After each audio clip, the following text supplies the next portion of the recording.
जी अस्सलाम वालेकुम रहमतुल्लाहि व बरकातहू। बहुत ही अफसोस से कहना पड़ रहा है कि ये हमारे मुल्क में चल क्या रहा है। ये आप जो मनाज़िर देख रहे हैं, चाहत फ़तेह अली ख़ान हैं जनाब, और जैसा भी हो सिंगर तो है ना जनाब, चलो गुजारा कर रहा है। लेकिन ये शरीफ और यानी कि अब इसको क्या कहें, यानी कि आपके पाकिस्तान में चल क्या रहा है। यानी कि इस किस्म के लोग घटियापन का मुज़ाहरा कर रहे हैं और यानी कि सोशल मीडिया पे अब तज़हीक की गई है, तज़लील की गई है, और यकीन करें रोंगटे खड़े कर देने वाले ये मनाजिर हैं।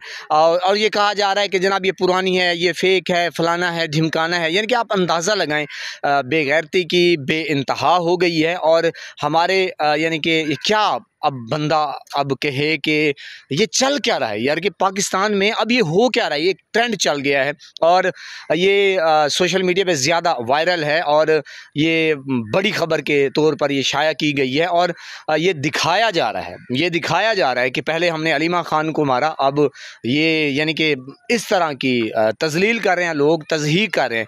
बहुत ही अफसोस के साथ कहना पड़ रहा है कि ये पाकिस्तान के ऐसे घटिया लोग हैं, घटिया से भी घटिया तरीन लोग हैं, कि ये एक शरीफ बंदा है उसके ऊपर अंडे फेंके जा रहे हैं। यकीन करें रोंगटे खड़े हो कर देने वाली गुफ्तगू है, और देखने वाले जो मनाजिर हैं और पाँव से ज़मीन खिसक जाती है। यानी कि हमारा जो मुआशरा है वो किस तरफ पस्ती की तरफ जा रहा है। लोग पता नहीं क्या क्या इसका जो इम्पैक्ट है, जो बाहर के लोग हैं वो क्या सोचते होंगे। बहरहाल मेरे नाज़रीन, ये चल क्या रहा है, अफसोस के साथ कहना पड़ रहा है कि ये लोग कहाँ से आए हैं, पता नहीं ये हैं कौन।